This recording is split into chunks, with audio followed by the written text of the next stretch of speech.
30년을 종처럼 부려먹고 이제는 치매 환자로 몰아 요양원에 버리려 한 내 자식들. 그 추악한 민낯을 마주한 순간 나는 어머니이기를 포기했습니다. 어머니, 잘못했어요. 한 번만 살려주세요. 애걸복걸하는 그들 앞에 내가 던진 건 용서가 아니라 그들이 그토록 사랑하던 돈벼락. 아니, 돈지옥이었습니다. 피눈물 나는 복수는 이제부터 시작입니다. 쓰레기들의 장례식에 오신 걸 환영합니다. 남편의 장례식장은 육개장 냄새보다 지독한 욕망의 냄새로 가득했습니다. 향 연기가 자욱한 귀빈실 안쪽, 김순애는 미라처럼 굳은 채 앉아 있었죠. 검은 상복 소매 끝으로 드러난 그녀의 손은 마디마디가 툭 붉어져 있었습니다. 30년 세월, 남편의 폭언과 시댁의 무시를 빨래판 삼아 박박 문질러 온 훈장 같은 손마디였습니다. 그녀의 등 뒤에서 낮은 속삭임이 들려왔습니다. 아들 동현과 며느리 지연이었죠. 두 사람은 아버지를 잃은 슬픔보다 더 급한 것이 있는 모양입니다. 지연이 주머니에서 꼬깃꼬깃한 종이를 꺼내 동현의 코앞에 들이밀었습니다. 이거 봐요. 아버님 돌아가시기 전 시세랑 지금이랑 차이가 너무 커. 이거 엄마 명의로 넘어가면 세금만 폭탄이야. 지연의 목소리는 칼날처럼 날카롭게 순애의 뒤통수를 찔러왔습니다. 알았어. 그러니까 조용히 해. 사람들도 많은데. 아들 동현의 목소리는 유약했지만 그 눈빛에는 어머니에 대한 걱정 따위는 없었습니다. 순애는 천천히 고개를 돌려 두 사람을 바라보았습니다. 눈동자에는 눈물 대신 깊이를 알 수 없는 허무함이 고여 있었죠. 순애가 힘겹게 마른 입술을 뗐습니다.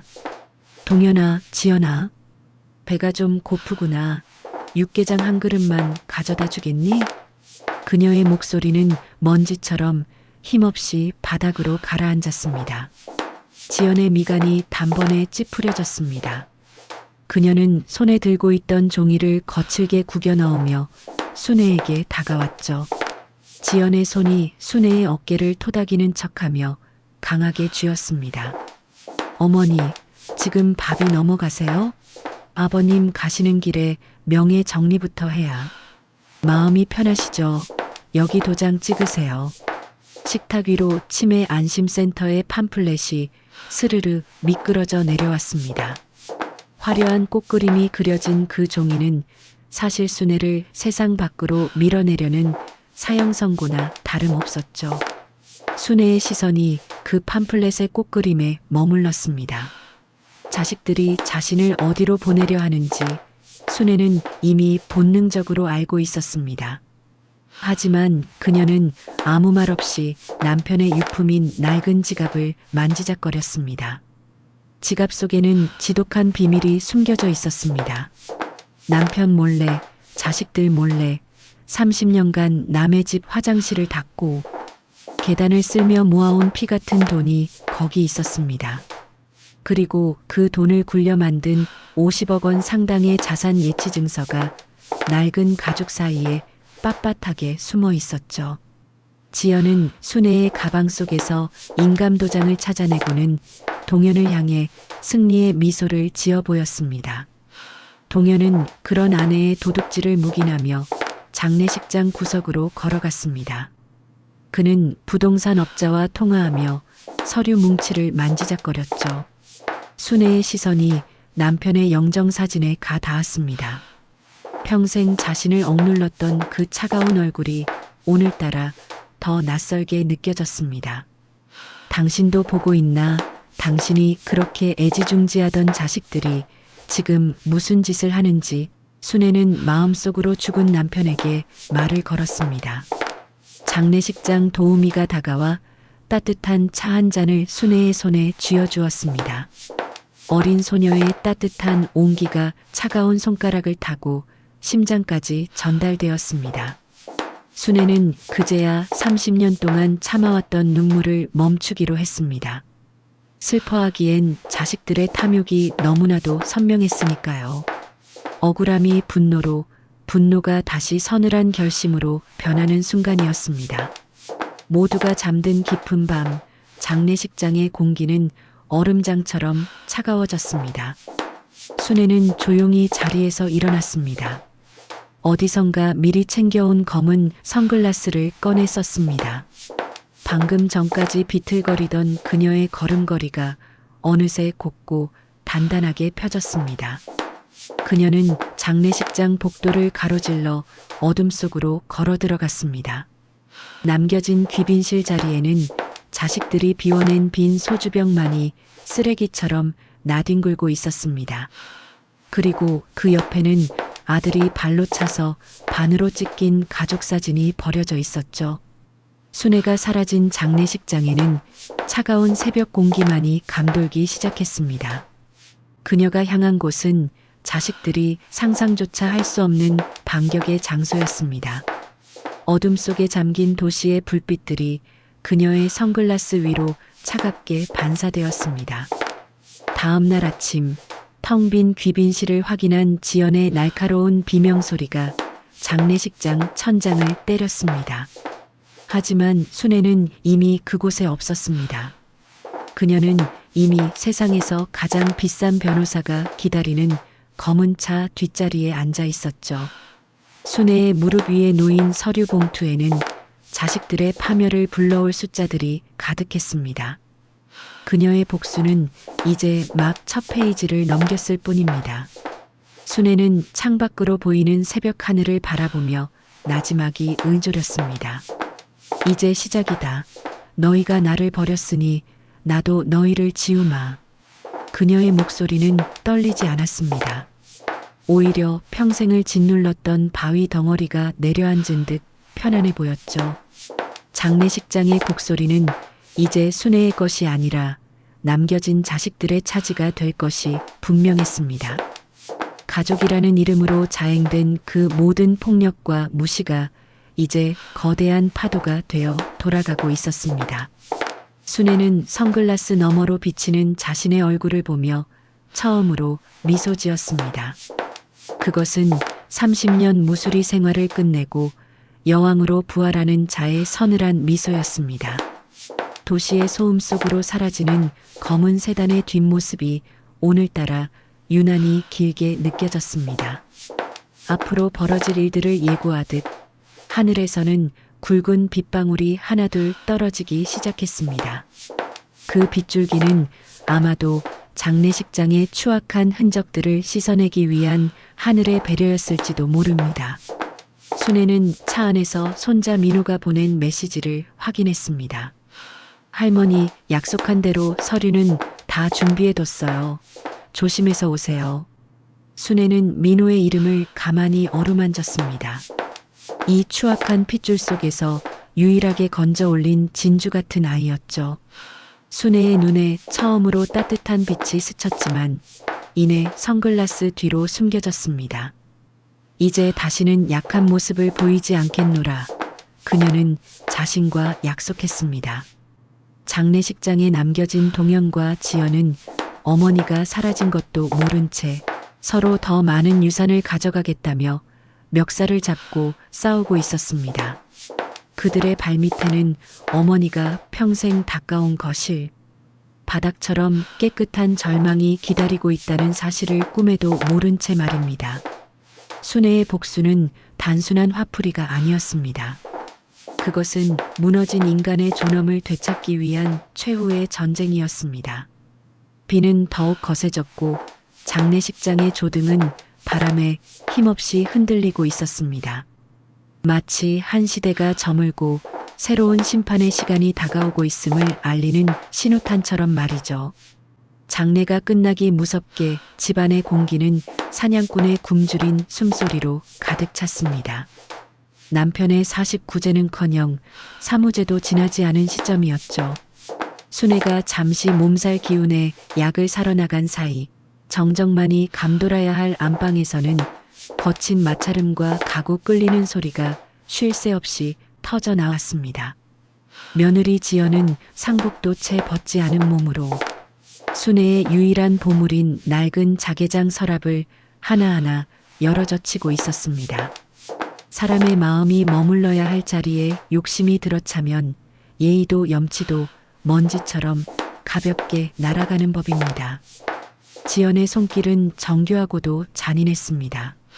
시어머니가 평생을 입어온 낡은 내복과 속옷, 사이사이를 헤집으며 숨겨진 금붙이나 땅 문서를 찾는 지연의 눈빛은 굶주린 늑대와 다를 바 없었습니다. 서랍장 깊숙한 곳에서 빛바랜 가죽 통장이 발견되자 지연의 입꼬리가 파르르 떨리며 올라갔습니다.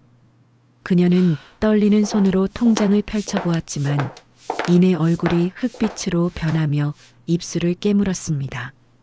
통장 잔고는 고작 몇만 원뿐이었고 그마저도 남편이 준 생활비를 아껴 푼 돈을 모은 흔적들 뿐이었으니까요.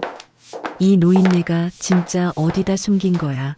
분명히 남편 몰래 챙겨둔 비자금이 있을 텐데. 지연은 나지막이 읊조리며 서랍을 통째로 바닥에 엎어버렸습니다. 와르르 쏟아진 물건들 사이로 순애가 평생 모아온 단추들, 낡은 실타래, 그리고 아이들의 베넷 저고리가 먼지 속에서 뒹굴었습니다. 그때 끼익하는 소리와 함께 거실 현관문이 열렸습니다. 순애가 검은 비닐봉지를 손에 쥐고 느릿느릿 안방 문턱에 멈춰 섰습니다.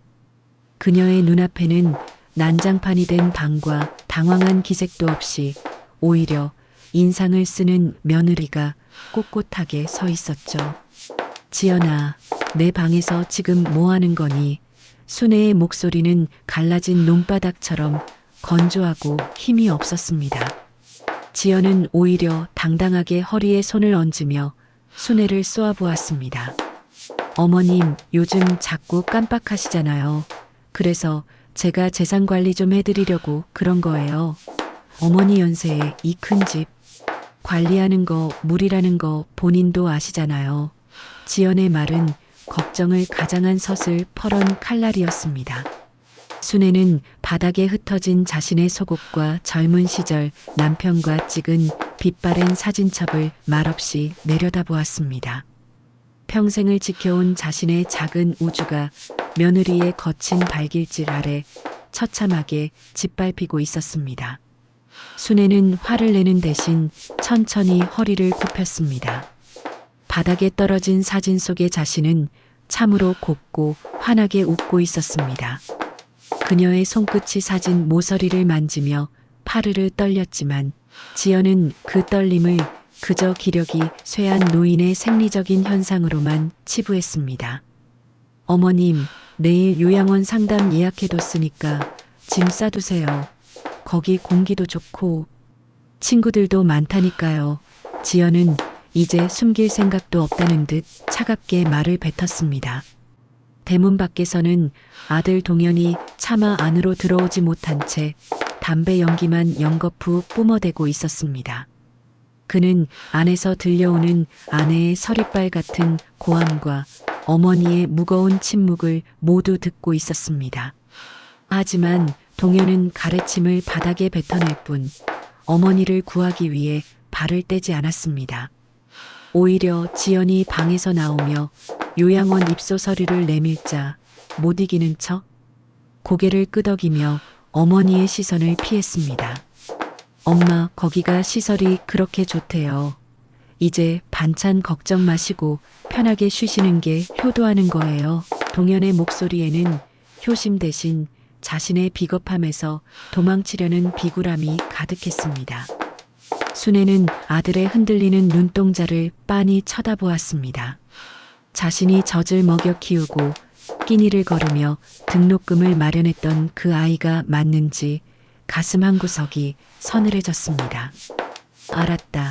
짐을 싸마 순애는 짧게 대답하고는 다시 안방으로 들어가 문을 조용히 잠갔습니다. 순애는 닫힌 문에 등을 기대고 어두운 방바닥에 주저앉았습니다.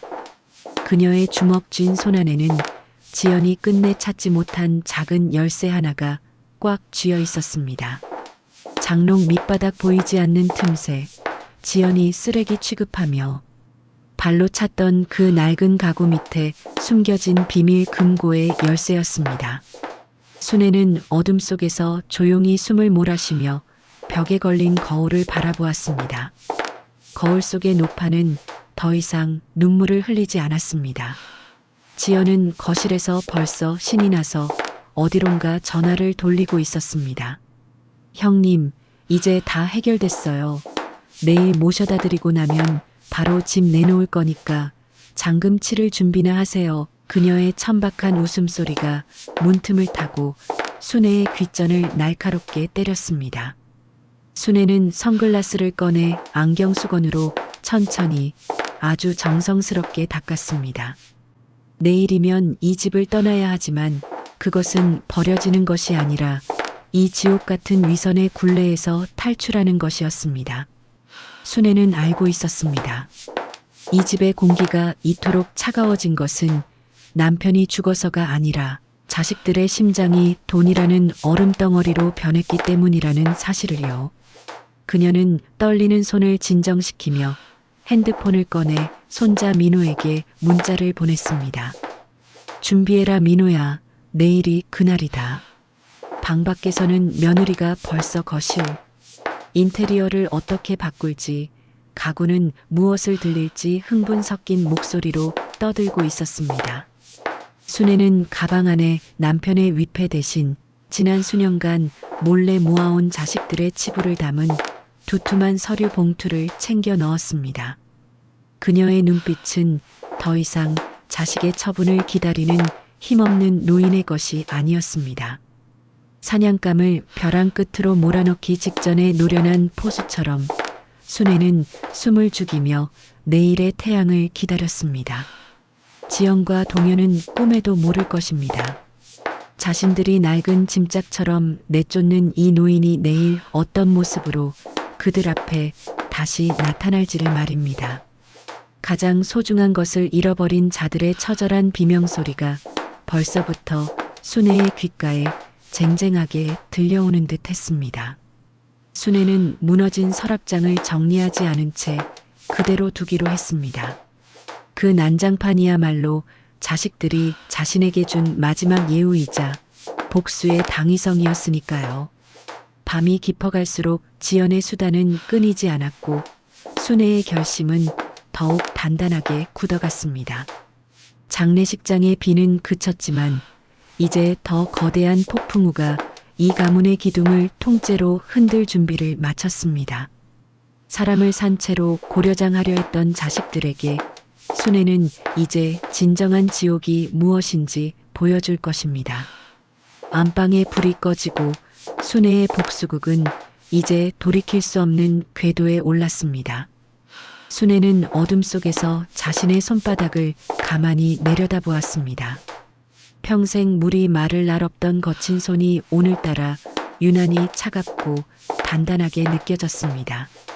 자식들이 저지른 죄의 무게만큼 그녀가 휘두를 채찍의 강도는 자비가 없을 것입니다. 내일 아침이면 모든 것이 변할 것이고 순애는 그 변화의 중심에서 가장 화려하게 타오를 준비가 되어 있었습니다. 어둠이 가장 짙은 새벽, 순애는 비로소 깊고 고요한 잠에 들 수 있었습니다. 내일은 단순히 집을 나가는 날이 아니었습니다.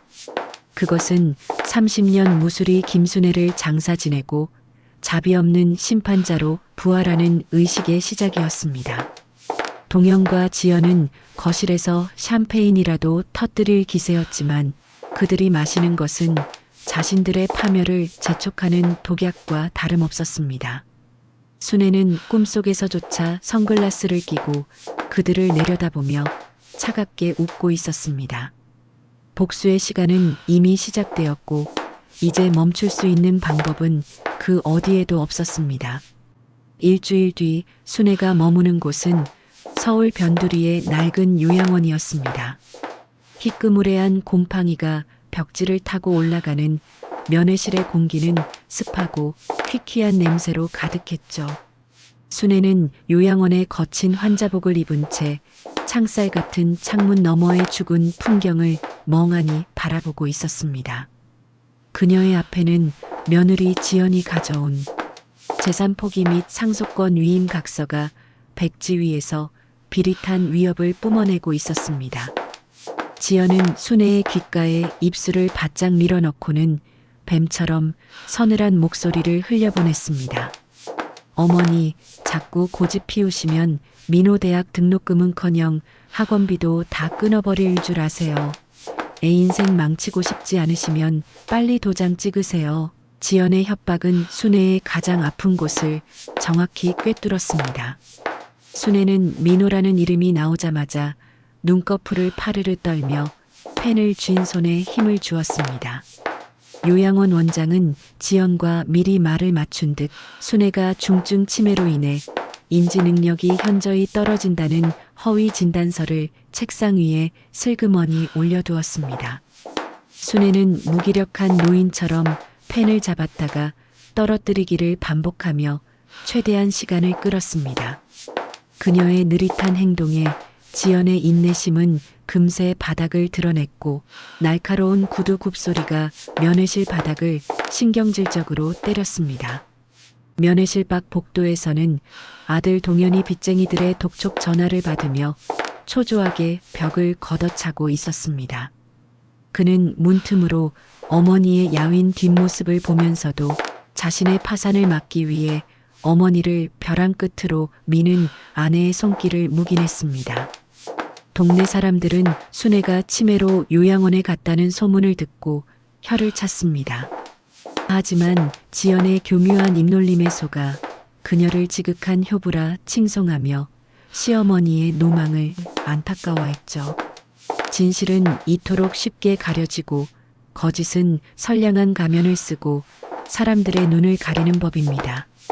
지연은 순애의 마른 손등을 손톱으로 꽉 누르며 빨리 도장을 찍으라고 재촉했습니다. 순애의 눈가에는 굴욕적이고도 뜨거운 눈물 한 방울이 고여 서서히 뺨을 타고 흘러내렸습니다.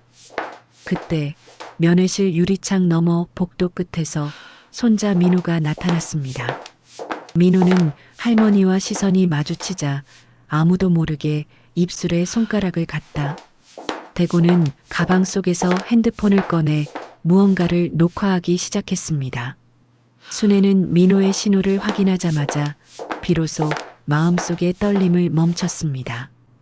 그녀는 보청기 속에 숨겨둔 초소형 녹음기가 지연의 모든 협박과 패륜적인 언사를 기록하고 있음을 다시 한번 확신했죠. 지연은 순애가 금방이라도 도장을 찍을 것 같자 얼굴에 탐욕스러운 웃음을 가득 띄우며 인장 패드를 앞으로 밀었습니다. 하지만 순애는 갑자기 펜을 집어들더니 각서가 아닌 지연이 입고 온 100만 원짜리 명품 원피스 소매에 커다란 가위표를 그어버렸습니다. 지연의 비명이 면회실을 찢어발겼고 순애는 그 아수라장 속에서 오히려 고요한 미소를 지었습니다. 지연이 미친 노인네라며 순애의 뺨을 때리려 손을 치켜든 순간 민호가 문을 박차고 들어와 그 손목을 잡아챘습니다. 동현은 그제야 방 안으로 들어와 아들의 행동을 나무랐지만 민호의 눈에는 아버지가 아닌 비겁한 배신자만이 보일 뿐이었습니다.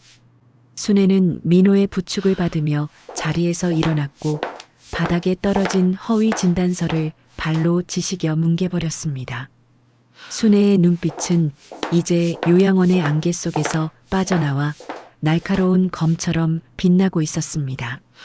자식들이 자신을 가두려 했던 이 감옥이 오히려 그들을 파멸시킬 가장 강력한 증거, 수집 장소가 되었음을 순애는 확신했죠. 지연은 엉망이 된 원피스를 보며 악을 썼지만 순애는 아무 말 없이 민호의 손을 잡고 면회실을 나갔습니다. 복도를 지나는 동안 수많은 치매 노인들의 공허한 눈빛이 순애를 배웅했습니다. 순애는 그들의 눈빛에서 자신의 과거를 보았고 또한 자신이 쟁취해야 할 미래를 보았습니다. 요양원 정문을 나서는 순간 차가운 겨울바람이 순애의 얼굴을 스쳤지만 그녀는 이제 춥지 않았습니다. 가족이라는 이름으로 자행된 그 모든 수모와 멸시는 이제 거대한 부메랑이 되어 돌아갈 준비를 마쳤습니다. 지연과 동현은 요양원 안에서 서로를 탓하며 소리를 질렀지만 이미 그들의 운명은 순애의 손끝에서 어긋나기 시작했습니다. 순애는 요양원 주차장에 대기하고 있던 검은색 세단에 올라탔습니다. 민호는 조용히 할머니의 어깨에 담요를 덮어주며 녹음된 파일이 완벽하다는 듯 고개를 끄덕였습니다. 순애는 차창 밖으로 점점 멀어지는 요양원 건물을 바라보며 자신의 낡은 보청기를 귀에서 빼냈습니다. 이제 자식들의 가식적인 변명 따위는 더 이상 들을 필요가 없다는 듯 그녀의 표정은 호수처럼 고요해졌습니다. 사냥감이라 믿었던 어머니가 포식자로 변하는 순간 자식들은 자신들이 판 함정 속에 스스로 발을 들이게 될 것입니다. 순애는 이제 요양원 환자복 속에 숨겨두었던 50억 자산가의 위험을 세상 밖으로 드러낼 준비를 마쳤습니다. 지연은 면회실 바닥에 엎질러진 물을 닦으며 분해했지만 정작 닦아야 할 것은 자신의 추악한 욕망임을 알지 못했습니다. 순애는 차 안에서 손등에 남은 지연의 손톱 자국을 어루만지며 서늘하게 의조렸습니다. 이 상처 하나하나가 너희의 죗값이 될 것이다. 단 한 방울의 눈물도 낭비하지 않으마. 어둠이 내린 도심의 불빛 사이로 순애를 태운 차가 거침없이 질주하기 시작했습니다. 복수는 슬픔에서 시작되지만 끝은 가장 차가운 정의로 마무리되어야 합니다. 순애의 복수극은 이제 클라이맥스를 향해 치닫고 내일 아침 법무법인 로비에서 벌어질 반전은 그 누구도 상상하지 못할 장관이 될 것입니다. 순애는 품 안에서 오래된 가족 사진을 꺼내 지연의 얼굴 부분만 손톱으로 긁어냈습니다. 그녀의 얼굴엔 슬픔도 분노도 남아있지 않았습니다. 오직 완벽한 파멸을 기획하는 설계자의 치밀함만이 서려 있었죠. 밤 공기는 더욱 차가워졌고 요양원에 남겨진 지연의 악다구니는 허공 속으로 흩어져 사라졌습니다. 다음 날 오전 강남 한복판에 위치한 거대 법무법인의 대리석. 로비는 숨막히는 정적과 차가운 공기로 가득 차 있었습니다. 지연과 동현은 어젯밤 요양원에서 겪은 수모를 갚아주겠다며 노인네를 금치산자로 만들어 재산을 몽땅 환수하겠다는 일념 하나로 법률 상담을 예약했죠. 그들은 자신들이 이 건물의 주인이 될 상상에 부풀어 며칠 전 순애를 요양원에 처박으며 입었던 옷보다 훨씬 값비싼 옷들을 걸치고 거드름을 피우며 서 있었습니다. 사람의 욕심은 눈을 가리고 귀를 막아 발밑에 입을 벌린 낭떠러지조차 보지 못하게 만드는 법입니다. 지연은 로비에 화려한 샹들리에를 올려다보며 동현의 옆구리를 쿡 찔렀습니다. 이거 봐요. 우리 재판 이기고 나면 이런 데서 변호사들 수십 명 부려서 살 수 있어. 지연의 눈은 탐욕으로 번들거렸고 동현은 초조하게 넥타이를 만지며 고개를 끄덕였습니다. 그때 로비 엘리베이터 문이 열리며 웅성거림이 시작되었습니다.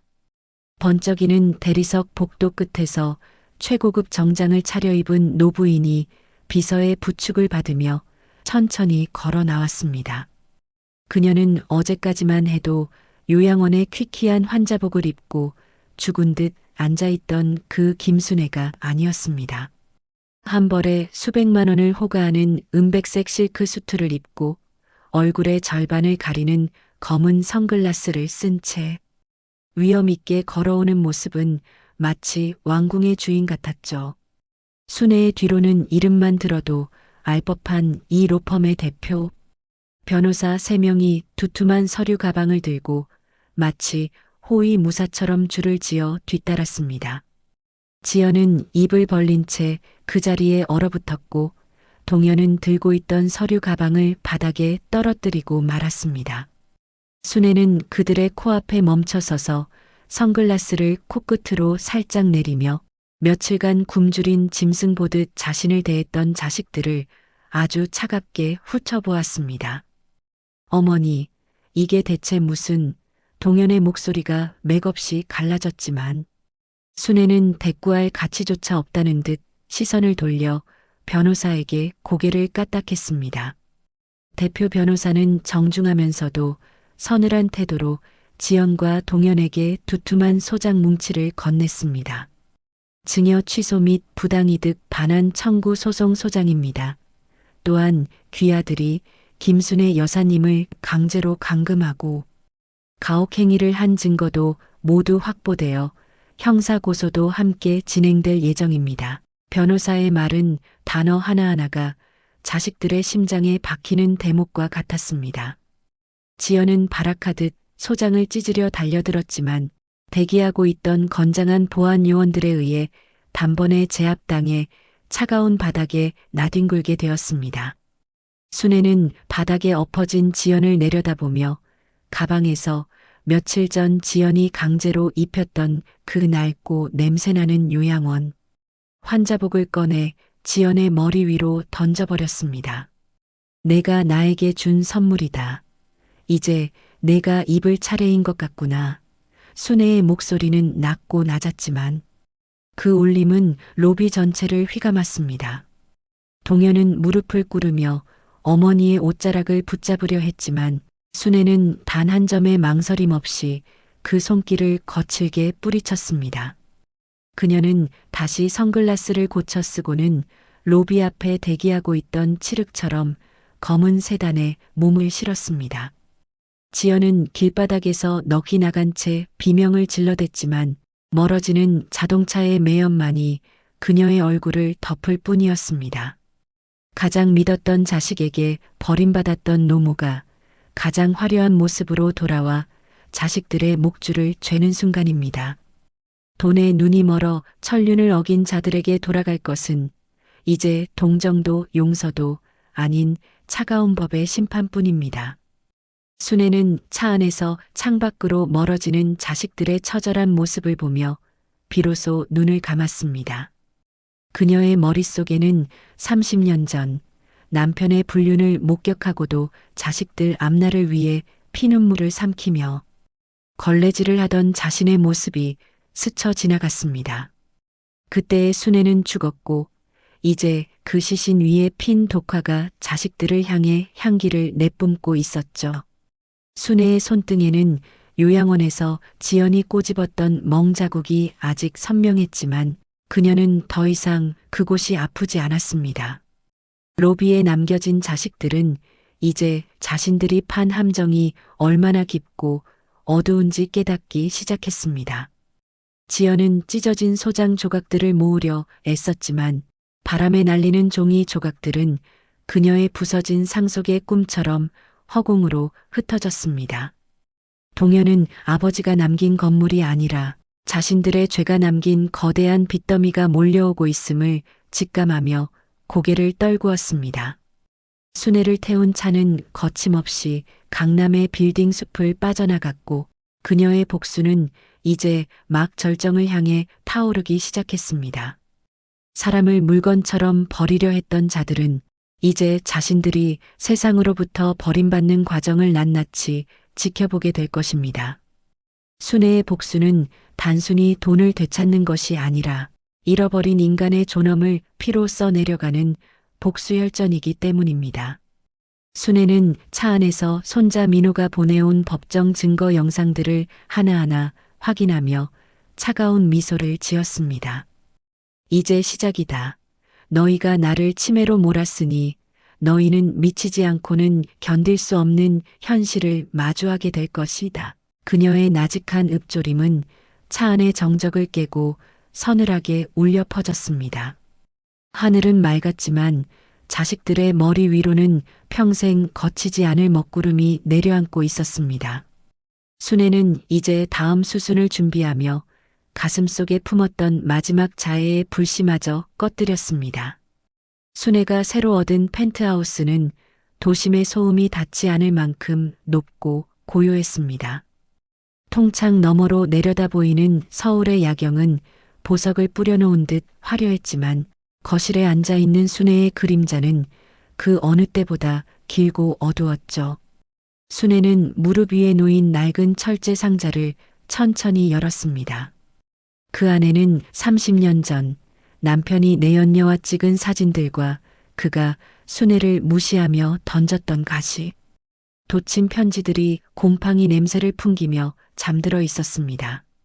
순애는 떨리는 손으로 라이터를 켜 불꽃을 가져다 대었습니다.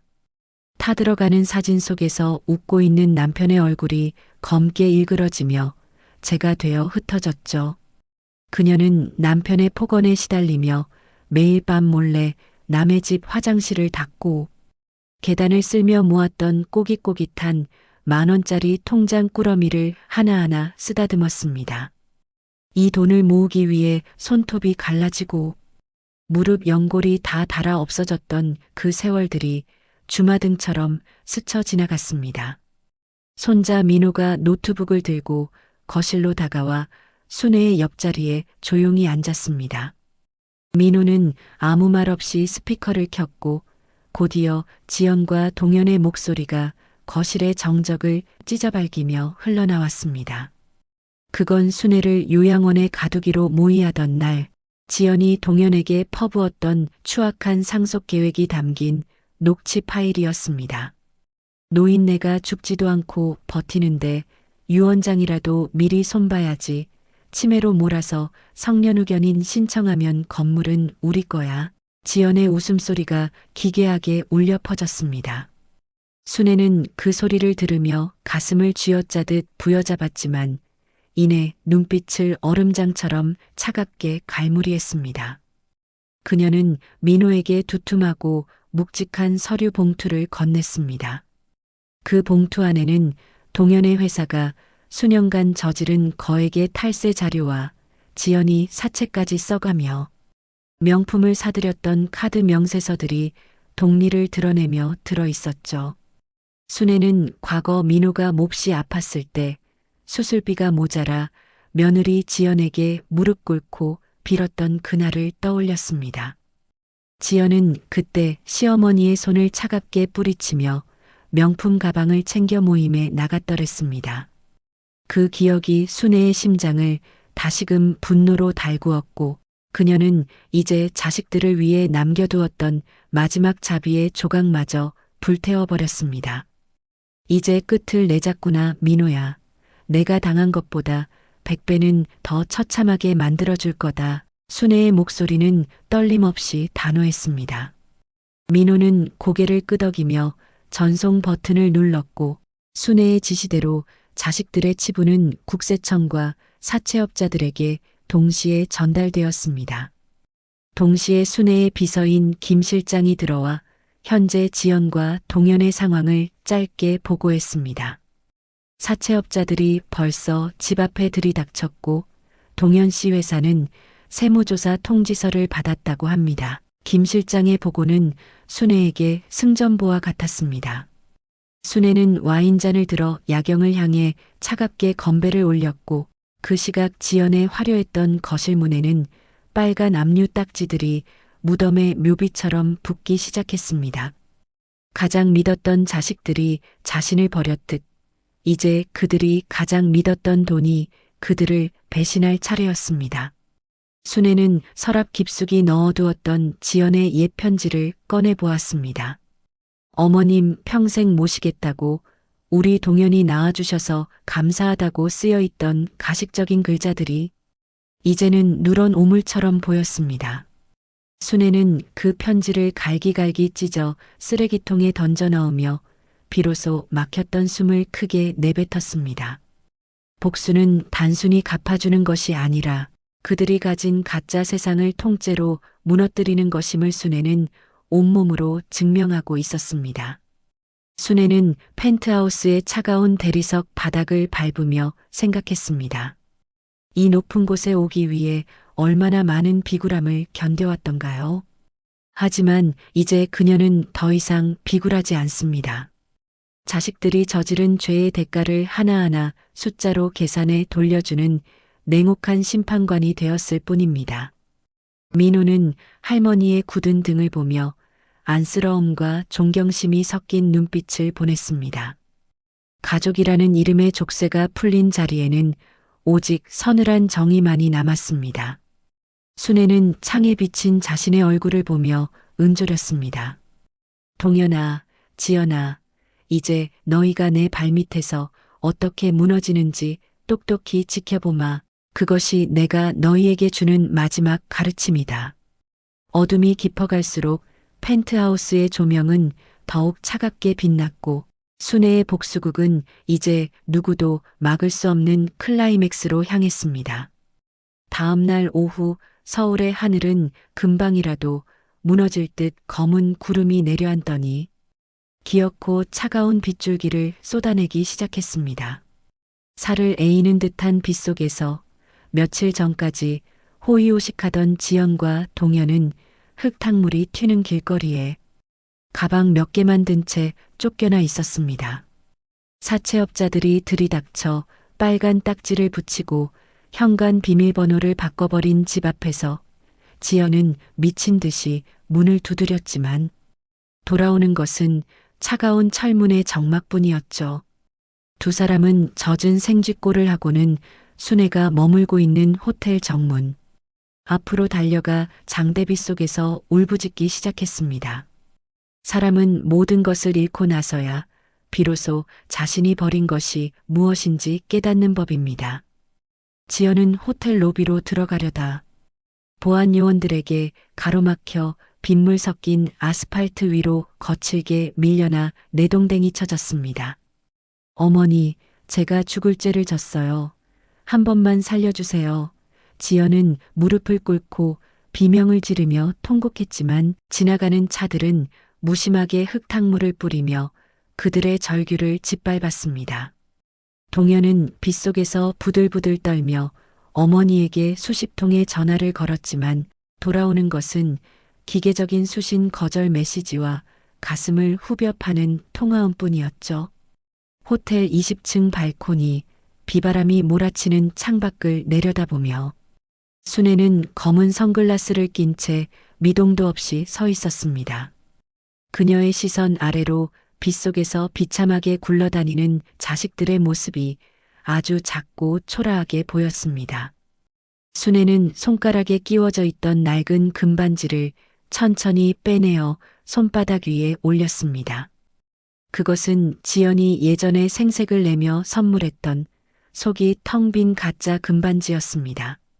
순애는 그 가짜 반지를 발코니 밖 빗물 고인 어둠 속으로 미련 없이 던져버렸습니다. 지연은 바닥에 떨어진 무언가를 보고 그것이 반지인 줄 알고 진흙탕 속을 기어다니며 주우려 애썼지만 손에 잡히는 것은 차가운 빗물과 오물뿐이었습니다. 지연이 진흙탕에 얼굴을 쳐박고 흐느끼는 광경을 행인들은 눈살을 찌푸리며 휴대폰 카메라에 담기 시작했습니다. 자식들이 그토록 중요하게 여기던 체면과 명예가 빗물에 씻겨 하수구로 흘러들어가는 순간이었습니다. 순애는 그들의 비참함을 보며 통쾌함 대신 깊은 허무함을 느꼈습니다. 평생을 바쳐 키운 자식들이 고작 돈 몇 푼에 무릎을 꿇는 가벼운 존재였다는 사실이 그녀를 더 슬프게 했죠. 하지만 순애는 더 이상 그 슬픔에 침몰하지 않기로 했습니다. 그들은 이미 자식의 자격을 스스로 내던졌으니까요. 호텔 로비의 소란이 커지자 순애는 손자 민호에게서 온 메시지를 확인했습니다. 할머니, 짐 다 챙겼어요. 이제 우리 진짜 여행 가요. 민호의 메시지를 본 순애의 입가에 처음으로 작고 부드러운 미소가 번졌습니다. 순애는 자식들이 호텔 문을 두드리며 자신의 이름을 부르는 소리를 등 뒤로 흘려보낸 채 단 한 번의 뒤돌아봄 없이 체크아웃 카운터로 향했습니다. 로비 밖에서 지연은 떠나는 검은색 세단의 뒷모습을 발견하고는 미친 사람처럼 차를 쫓아 뛰어가다 빗길에 미끄러져 고꾸라졌습니다. 지연은 진흙 묻은 손으로 바닥을 치며 오열했지만 순애는 차창을 올리고 눈을 감았습니다. 차 안의 공기는 안온했고 빗방울이 차창을 때리는 소리는 마치 지긋지긋했던 과거의 매듭이 풀리는 소리처럼 경쾌하게 들렸습니다. 동현은 빗속에서 망연자실하게 서서 멀어지는 어머니의 차를 바라보며 비로소 자신이 저지른 짓이 얼마나 거대한 재앙이었는지 실감했습니다. 순애의 복수는 피를 흘리는 칼날보다 더 날카롭게 자식들의 영혼을 베어 넘기고 있었습니다. 인과응보라는 말은 하늘이 내리는 벌이 아니라 자신이 뿌린 씨앗을 자신이 거두는 자연의 섭리일 뿐입니다. 순애는 자식들에게서 돈을 빼앗은 것이 아니라 그들이 스스로 버린 양심의 무게를 돌려주었을 뿐입니다. 비는 그칠 줄 모르고 더욱 거세게 쏟아졌고 길거리에 남겨진 지연과 동현의 울음소리는 빗소리에 묻혀 흔적도 없이 사라졌습니다. 순애는 공항으로 향하는 차 안에서 민호의 손을 꼭 잡았습니다. 이제 너와 나 우리 둘뿐이구나. 순애의 나지막한 말에 민호는 할머니의 어깨에 고개를 기댔습니다.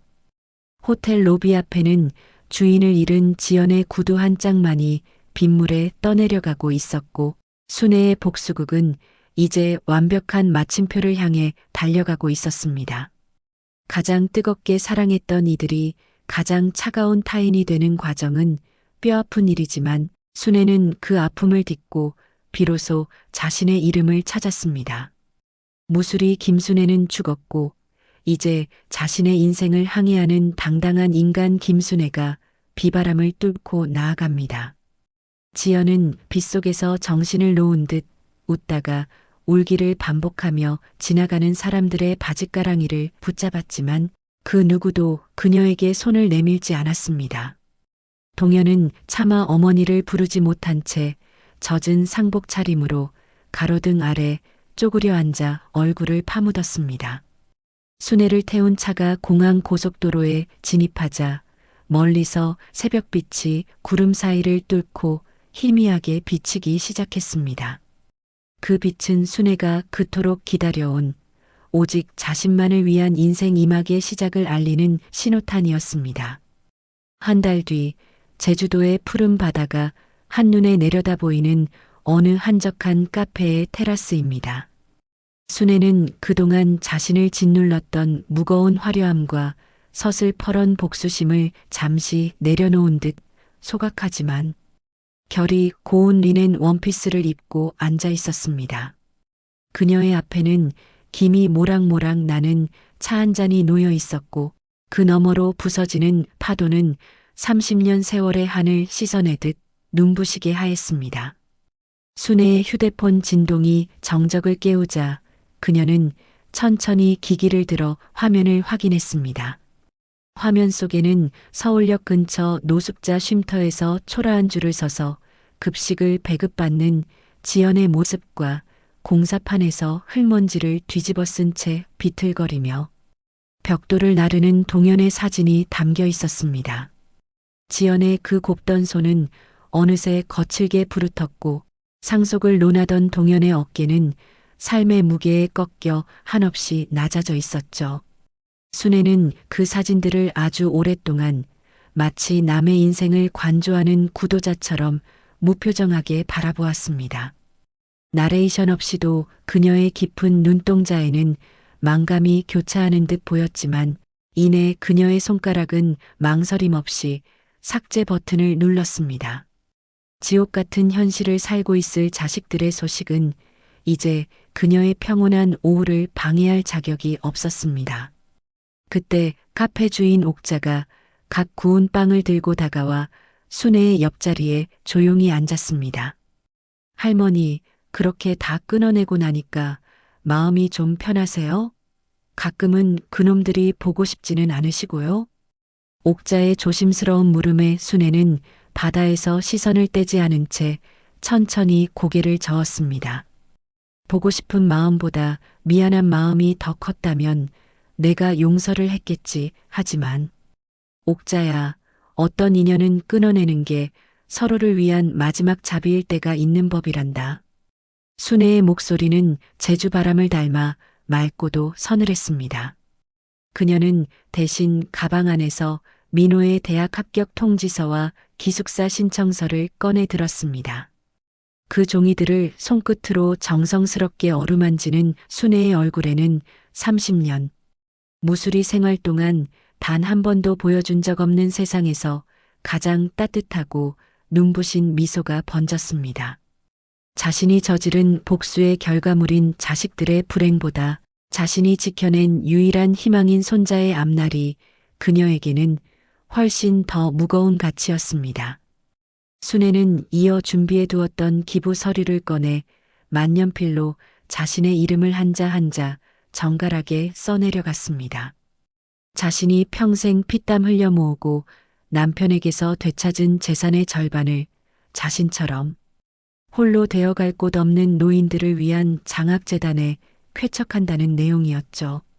마지막 서명을 마치는 순간 순애는 가슴 밑바닥에서부터 차오르는 묵직한 해방감을 느꼈습니다. 그녀는 이제야 비로소 남편의 아내도 동현의 어머니도 아닌 온전한 인간 김순애로 이 세상에 서 있음을 깨달았습니다. 나레이션 없이도 그녀의 곱게 펴진 등과 여유로운 손짓은 승리자의 그것이었습니다. 살랑이는 바람에 날려온 분홍빛 꽃잎 하나가 순애의 찻잔 위에 가볍게 내려앉았습니다. 그녀는 찻잔 속에 담긴 꽃잎을 가만히 응시하며 지난 세월 자신을 찔러댔던 수많은 가시와 상처들이 이 작은 찻잔 속에서 녹아내리는 것을 느꼈습니다. 복수는 완성되었고 그 끝에서 그녀가 마주한 것은 피의 축제가 아니라 고요한 자기 구원이었습니다. 순애는 가방에서 새로 산 선글라스를 꺼내어 썼습니다. 이제 그녀의 눈은 과거의 아픔을 가리기 위해서가 아니라 다가올 찬란한 내일의 햇살을 마주하기 위해 가려졌습니다. 그녀는 카페를 나서며 옥자에게 가벼운 목례를 건넸고 주차장에서 기다리고 있던 민호의 밝은 부름에 화답했습니다. 할머니, 이제 우리 비행기 시간 다 됐어요. 빨리 가요. 민호의 활기찬 목소리가 제주 들판을 울렸습니다. 순애는 민호가 운전하는 오픈카의 보조석에 올라타며 시원하게 뻗은 해안도로를 응시했습니다. 뒤돌아보지 않는 자만이 앞으로 나갈 수 있다는 평범한 진리를 그녀는 70이 넘은 나이에 온몸으로 배우고 있었습니다. 자식들이 서울의 차가운 지하방에서 서로를 탓하며 썩어가는 동안 순애는 가장 찬란한 태양을 향해 손을 뻗었습니다. 그녀의 복수는 자식들을 파멸시킨 것이 아니라 그들을 자신의 인생에서 영원히 지워버린 것이었습니다. 차는 속도를 높였고 순애의 머리카락이 바람에 흩날리며 자유를 노래했습니다. 길가에 핀 유채꽃들이 황금빛 물결을 이루며 그녀의 새로운 출발을 축복하는 듯 했습니다. 순애는 선글라스 너머로 비치는 파란 하늘을 보며 나직이 을조렸습니다. 고맙다 순애야. 참 잘 버텼다. 이제 진짜 내 인생을 살아라. 그것은 30년 전 죽어갔던 젊은 순애에게 그리고 오늘 다시 태어난 노년의 순애에게 건네는 단 하나의 진심 어린 위로였습니다. 인천국제공항의 출국장은 각자의 사연을 품고 떠나는 사람들로 북적였습니다. 화려한 전광판에는 세계 각지의 도시 이름이 쉼없이 깜빡였고 그 차가운 기계음 사이로 순애는 당당하게 서 있었습니다. 그녀의 손에는 70평생 처음으로 자신의 이름이 선명하게 박힌 여권과 1등석 항공권이 쥐어 있었죠. 순애는 출국 게이트로 향하기 전 잠시 멈춰서서 유리창 너머로 보이는 한국의 하늘을 오래도록 바라보았습니다. 부모의 희생은 결코 당연한 것이 아닙니다. 당신이 누군가의 그림자로 살아야 할 의무 또한 이 세상 어디에도 존재하지 않습니다. 70의 나이에 비로소 고개를 든 순애는 이제야 비로소 구름 한 점 없는 저 하늘이 자신을 닮았다고 생각했습니다. 그녀는 가방을 고쳐 매며 경쾌한 발걸음으로 게이트 안으로 사라졌습니다. 그 시각 공항의 화려한 면세점 구석에서는 허름한 작업복을 입은 한 여자가 바닥을 닦고 있었습니다. 며칠 전부터 이곳에서 환경미화원 일을 시작한 지연이었습니다. 지연은 무릎을 꿇고 누군가 흘린 커피 자국을 지우려 애쓰다 저 멀리서 지나가는 화려한 실루엣을 보고 멈칫했습니다. 선글라스를 끼고 비서의 호의를 받으며 비즈니스 라운지로 향하는 그 뒷모습은 꿈에서도 잊지 못한 시어머니 순애였습니다. 지연은 걸레를 던져두고 어머니라고 부르려 입을 떼었지만 목소리는 목구멍에 걸려 나오지 않았습니다. 순애는 단 한 번의 뒤돌아봄도 없이 무빙워크를 타고 멀어져 갔고 지연은 그 뒷모습이 시야에서 완전히 사라질 때까지 멍하니 서 있었습니다. 자신이 그토록 무시하며 요양원에 처박으려 했던 그 초라한 노인이 이제는 도저히 닿을 수 없는 저 높은 곳의 별처럼 느껴졌습니다. 지연은 결국 바닥에 주저앉아 더러운 걸레를 움켜쥔 채 소리 없이 오열하기 시작했습니다. 공항 밖 노숙자 급식소 근처에서는 동현이 무거운 짐을 나르며 거친 숨을 몰아쉬고 있었습니다. 그는 비행기가 이륙하는 굉음이 들릴 때마다 하늘을 올려다보며 어머니가 저 하늘 위 어디쯤 계실지 짐작해 보려 애썼습니다. 하지만 그에게 남은 것은 어머니의 따뜻한 밥상이 아니라 차가운 콘크리트 바닥과 갚아도 줄어들지 않는 빚더미뿐이었습니다. 자식이라는 이름으로 누렸던 모든 특권이 사라진 자리에는 오직 자신들이 저지른 죄의 무게만이 납덩이처럼 매달려 있었습니다.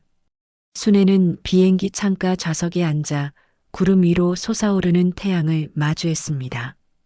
엔진의 진동이 발바닥을 타고 기분 좋게 전달되었고 승무원이 건네준 샴페인 잔 속에서는 기포가 진주처럼 피어올랐습니다. 그녀는 선글라스를 벗어 테이블 위에 내려놓고 처음으로 아무런 근심 없는 평온한 잠을 청했습니다. 복수는 끝났고 이제 그녀의 앞날에는 누구의 아내도 누구의 어머니도 아닌 김순애라는 이름의 지도만이 펼쳐져 있었습니다. 화면은 점차 밝은 빛으로 가득 차며 공항의 소음이 파도 소리로 변해갑니다. 비행기가 남긴 하얀 구름 궤적 아래로 인생 후반전을 스스로의 힘으로 일궈낸 수많은 시니어들의 얼굴이 스쳐 지나갑니다. 희생만이 미덕이라 믿었던 세대에게 순애의 복수극은 잔인한 이야기가 아니라 자신을 사랑하라는 최후의 통첩이었을지도 모릅니다. 순애가 탄 비행기는 국경을 넘어 더 넓은 세상으로 나아갔고 그녀의 꿈속에서는 이제 더 이상 장례식장의 곡소리가 들리지 않았습니다. 당신은 지금 누구를 위해 울고 있습니까? 당신의 눈물이 타인의 욕망을 채우는 도구가 되고 있지는 않습니까? 순애의 이야기는 여기서 끝나지만 당신의 인생은 바로 오늘부터 다시 시작될 수 있습니다. 순애는 꿈속에서 넓은 들판을 달리고 있었고 그 곁에는 더 이상 족쇄 같은 가족이 아닌 자유로운 바람만이 함께하고 있었습니다. 만약 당신이 순애라면 당신을 버린 자식들이 다시 무릎 꿇고 찾아왔을 때 문을 열어주시겠습니까? 이 질문은 수많은 시청자의 가슴에 파문을 일으키며 댓글창은 각자의 인생 고백으로 뜨겁게 달궈지기 시작합니다.